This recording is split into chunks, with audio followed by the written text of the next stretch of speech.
ये एक कहानी है एक गरीब धोबी की, जो एक छोटे से गांव में अपना धोबीगिरी का काम किया करता था। धोबी के घर के हालात दिन ब दिन बिगड़ते जा रहे थे। घर में जो भी राशन था वो भी खत्म होता जा रहा था। फिर ऐसे ही एक दिन धोबी ने अपनी पत्नी से कहा, अब मुझे और यहाँ नहीं रहना। यहाँ तो ना कोई कमाई हो पा रही है, ना कोई काम मिलता है। अरे पड़ोस का गांव बहुत बड़ा है, अब मैं वहां जाकर अपना धोबीगिरी का काम करूंगा। कुछ दिन घर से दूर रह लूंगा, कम से कम घर का खर्चा चलाने लायक कुछ कमाई तो हो जाएगी। क्यों जी, वहाँ के लोगों के कपड़े अभी तक किसी ने धोए नहीं क्या, कि आपको वहाँ जाकर ही धोबीगिरी करनी है? अरे अपनी जन्मभूमि में रहकर दो सिक्के कमाए नहीं जाते तुमसे कि चले पराए गांव कमाने के लिए। फिर अगले दिन सुबह चुपचाप धोबी अपने घर से निकला और दूसरे गांव की तरफ चल दिया। दोपहर होने तक वो पड़ोस के गांव में पहुंच गया। हारा थका जब धोबी वहां पड़ोस के गांव में पहुंचा तो वो हैरान रह गया ये देखकर कि उससे पहले ही वहां पर बहुत सारे धोबी हैं जो अपना काम काज कर रहे हैं। अरे यहाँ तो इतने सारे धोबी मुझसे पहले ही अपनी दुकान लगाए बैठे हैं। ऐसे मुझ अनजान धोबी के पास ग्राहक कैसे आएंगे? लगता है इस गांव से भी खाली हाथ ही लौटना पड़ेगा वापस। नहीं नहीं, खाली हाथ भी तो घर नहीं जा सकता, लेकिन क्या करूं? तभी फिर धोबी ने ग्राहकों को अपने पास बुलाने की एक तरकीब सोची। फिर उसने अपनी दुकान लगाई नदी के किनारे और वहां पर एक बड़ा सारा बोर्ड लगाया और बोर्ड पर बड़े बड़े शब्दों में लिख दिया, सबसे सस्ता धोबी। यहाँ हमारे कपड़े धोने के साथ साथ इस्त्री मुफ्त में की जाती है। और लोगों ने जब ये चीज़ देखी तो उन्हें कुछ नया देखने को मिला। अरे वाह, कपड़े धुलाई के साथ इस्त्री मुफ्त। अरे भाई ये लो, मेरे कपड़े ज़रा अच्छे तरीके से धो देना और साथ में अच्छी से इस्त्री भी कर देना। हाँ हाँ सेठ जी, अभी किए देता हूँ। फिर धोबी ने अच्छे तरीके से कपड़े धोकर इस्त्री करके सेठ को दे दिए। ये लीजिए, अब आपके कपड़े एकदम नए जैसे बन गए हैं। अरे भाई वाह, ये तो कमाल हो गया, सच में ये तो बिल्कुल नए जैसे लगते हैं। ऐसे ही फिर दूसरा ग्राहक आया, फिर तीसरा। उसने फिर बहुत मेहनत से काम किया। कुछ ही दिनों में उसने 5 सोने के सिक्के जमा कर लिए। आज तो मैंने बहुत सारे पैसे कमा लिए। यदि ऐसे ही काम काज चलता रहा तो मैं कुछ ही दिन में काफ़ी पैसे जमा कर लूँगा और एक घोड़ा खरीदूँगा। उनमें से 2 सोने के सिक्कों के बदले उसने एक व्यापारी से एक घोड़ा ले लिया और घर लौटने का फैसला किया। अगले दिन उसने अपना सारा सामान बांधा और घर के लिए निकल पड़ा। अपने रास्ते में उसे एक घने जंगल से गुजरना पड़ा, जहां पर उसने डाकुओं का एक झुंड देखा। हे भगवान, ये तो डकैत लगते हैं, ये तो मेरा सारा पैसा लूट लेंगे। मैं एक बार फिर से गरीब हो जाऊंगा। अब मैं क्या करूं? कुछ तो करना पड़ेगा। वो धोबी बहुत चतुर था, उसने हिम्मत नहीं हारी। फिर एक तरकीब सूझी। उसने एक सोने का सिक्का लिया और घोड़े के गले में बांध दिया। फिर आगे चल पड़ा और डाकुओं ने उसे पकड़ लिया। अरे ओ, जल्दी जल्दी अपना पैसा निकालो, फटाफट करो।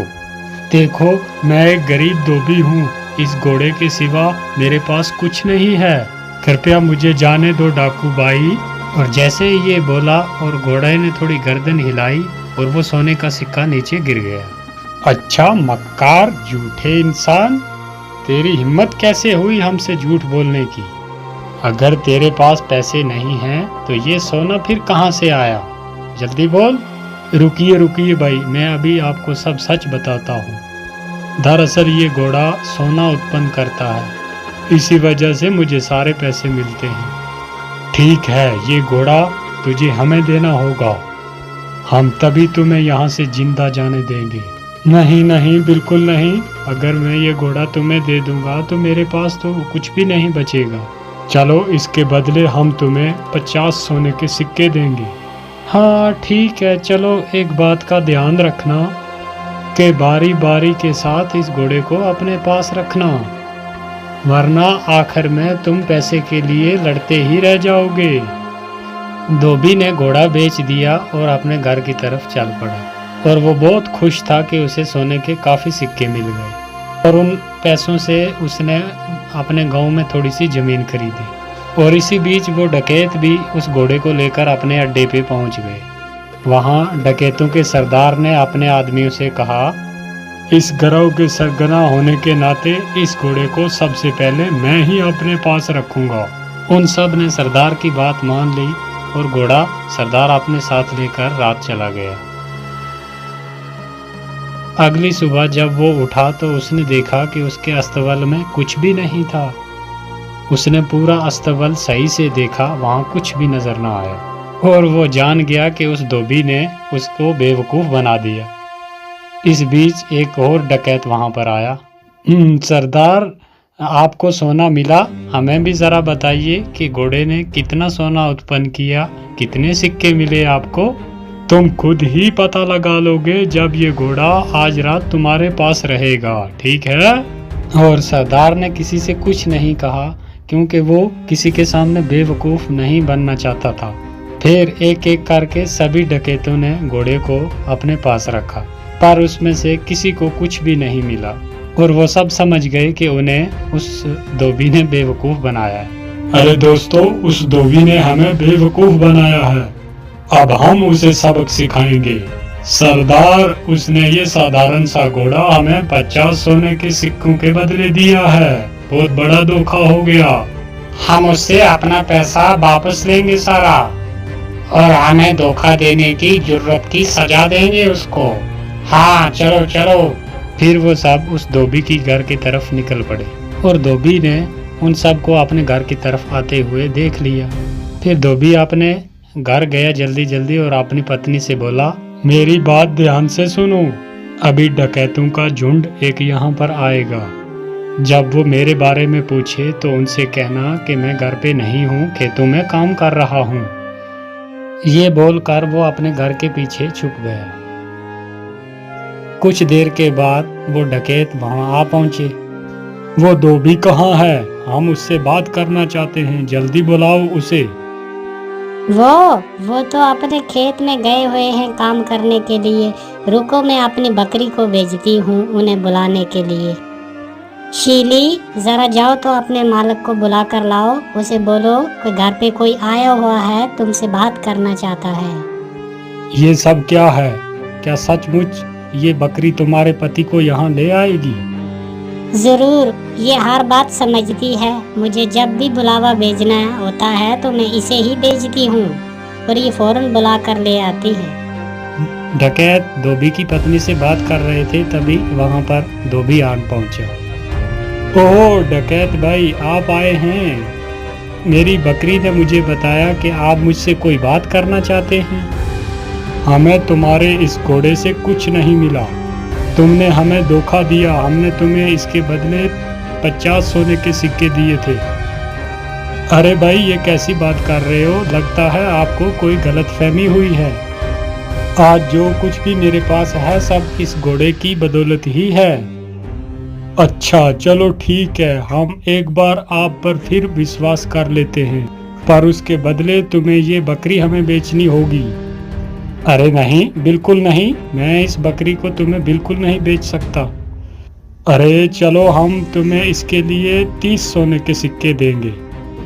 थोड़ा इनकार करने के बाद धोबी सहमत हो गया बकरी बेचने के लिए और वो लेकर जब उस बकरी को अपने अड्डे पर पहुंचे और उनके सरदार ने कहा कि कुछ दिन इस बकरी को सबसे पहले मैं ही अपने पास रखता हूँ, मुझे जब भी आप में से किसी की ज़रूरत पड़ेगी तो मैं इस बकरी को बेचकर बुला लूँगा।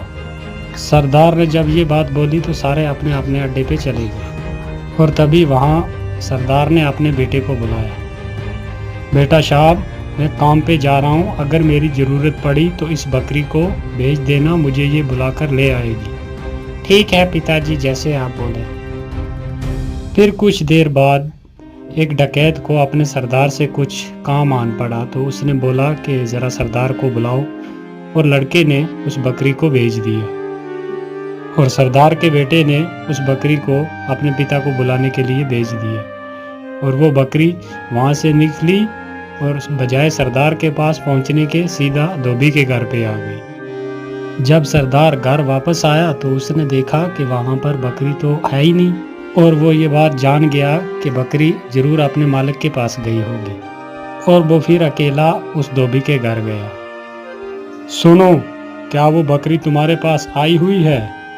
हाँ, वो यहाँ आई हुई है। मेरे ख्याल से उसे जरूर मेरी याद आ रही होगी, तो मैं समझता हूँ कि कुछ दिन बाद ये आपको अपना मालिक स्वीकार कर लेगी। आप उसे थोड़ा सा समय दीजिए, अंत में ये आपको ही अपना मालिक मानेगी। सरदार उस बकरी को वापस ले गया और अगले दिन अपने एक साथी को दे दिया और साथी के साथ भी वही हुआ जो सरदार के साथ हुआ। वो बकरी भागी वहाँ से और सीधी धोबी के घर आ गई और सब ने जान लिया कि उस धोबी ने एक बार उन सब को बेवकूफ़ बनाया है। इस बार हम बेवकूफ़ नहीं बनेंगे, इस बार मैं इस धोबी को सबक सिखाऊंगा अच्छे से।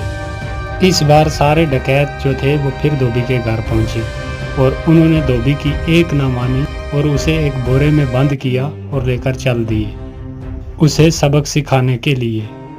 धोबी चुपचाप बोरे में पड़ा रहा।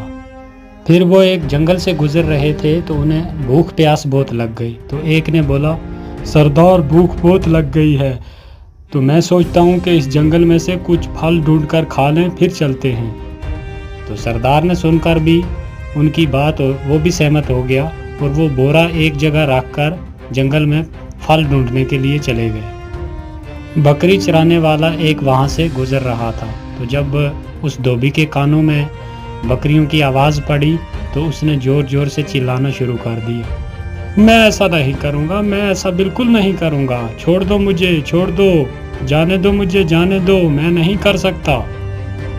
बकरी के मालिक ने उसकी आवाज़ सुनी और वो उसके पास आया और आकर बोला, अरे रुको रुको, कौन हो तुम और तुम क्या नहीं करोगे?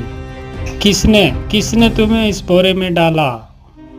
भाई क्या बताऊं, ये मेरी शादी ज़बरदस्ती एक ज़िम्मेदार की बेटी से करवाना चाहते हैं और मैं शादी बिल्कुल नहीं करना चाहता। क्यों भाई, तुम कोई पागल हो क्या? अगर तुम्हारी जगह मैं होता तो मैं यकीनन फौरन उस ज़िम्मेदार की बेटी से शादी करता। अगर ऐसी बात है तो आओ, तुम्हें मैं इस बोरे में डाल देता हूँ और तुम जाकर उसकी लड़की से शादी कर लो। सचमुच? हाँ भाई, बिल्कुल सच। लेकिन पहले मुझे बाहर तो निकालो भाई। बकरियों के मालिक ने उसको बाहर निकाला और खुद उस बोरे में चला गया और धोबी ने उसे बांध दिया और उसकी बकरियों को लेकर वापस चला आया। वो डकैत वापस आए जब तो उन्होंने वो बोरा उठाया और लेकर चल दिए और जाकर एक नदी में फेंक दिया। नदी में फेंक कर वो वापस आ रहे थे, उन्होंने धोबी को बकरियों के साथ देखा और वो हैरान रह गए। अरे तुम यहाँ क्या कर रहे हो? यहाँ कैसे पहुँचे तुम? डकैत भाई, उस नदी के नीचे एक जादुई स्थान था और वहाँ पर बहुत सारा सोना है और मैंने थोड़ा सा उठाया और जिसकी कुछ ये बकरियाँ खरीदी और अपने घर जा रहा हूँ।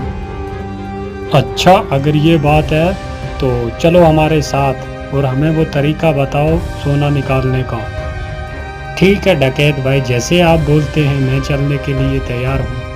फिर वो जब नदी के पास पहुँचे तो उस धोबी ने उनसे कहा, देखो भाई, गलती कोई भी मत करना। एक आदमी इसमें छलांग लगाएगा, जब वो हाथ हिलाएगा तो उसके बाद दूसरा, फिर तीसरा, ऐसे तुम सब जाना और एक बार सारा सोना इकट्ठा करके लेके बाहर आ जाना। फिर उन्होंने ऐसा ही किया, बारी बारी से एक एक नदी में कूदा और सब के सब डूबते मर गए और वो धोबी अपने घर आराम से रहने लगा। और एक बार फिर धोबी ने अपनी चतुराई से अपनी जान बचा ली।